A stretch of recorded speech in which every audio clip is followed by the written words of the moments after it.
له افغان شخصیتونو سره د تماس کمیسیون د تیر جمهوریت نظام 100 تنو کارکوونکو ته د مسؤلیت کارتونه وویشل. د ننګرهار ولایت د ولایتي شورا پخوانی رئیس عبدالقهار قدیر، همدارنګه د کورنیو چارو وزارت د سرحدي پولیسو ریاست پخوانی مرستیال رحمت الله عیار هم په دغه کسانو کې شامل وو چې په وروستیو کې د اسلامي امارت اړوند له شخصیتونو سره د تماس کمیسیون په هڅونې سره هیواد ته راستانه شوي دي.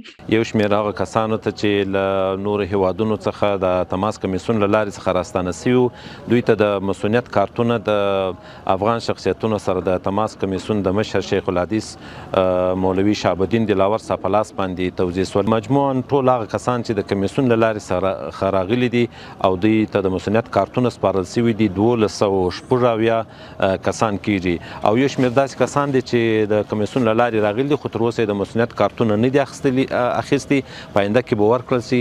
ټول تعداد 1416 تنو ته رسیږي چې د تماس کمیسیون له لارې څخه هیواد ته راستانه سوي دي. مونږ باید لاس یو کړو، خپل نظام تقویه کړو او کار ورته وکړو.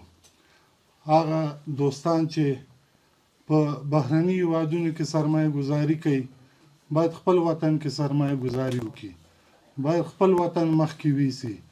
خداوند بزرگ را شکرگزار هستیم که امروز در زیر این سقف با جمع هموطنان و دوستان خود یک جای گرد هم آمدیم و در یک فضای امن و اخوت و برادری زندگی میکنیم.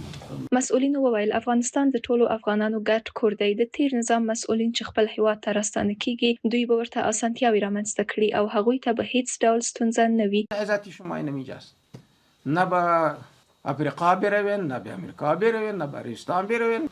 این وطن تنها از یک شخص و یک قوم و یک سمت نیست. این وطن که ما چقدر حق داریم با آن اندازه هر برادر و هر خواهر ما در این زمین حق داره.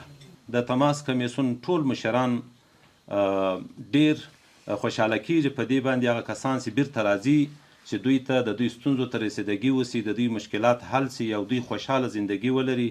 ټول مشران په دې ډیر خوشحاله دي او موږ نهایي کوشش کوو چې د هغو کسانو ته چې د مسؤلیت کارتونه یې ترلاسه کړي دي د دوی ستونزو ته رسیدګي وکړو. له افغان شخصیتونو سره د تماس کمیسیون مسؤلین وایي چې تر دې مهاله یې 1270 کسانو ته د مسؤلیت کارتونه ویشلي او په وروستیو کې 80 کسان چې په تیر جمهوریت دولت کې دندې لرلې هیواد ته راستانه شوي چې هغوی ته به هم د مسؤلیت کارتونه وویشل شي.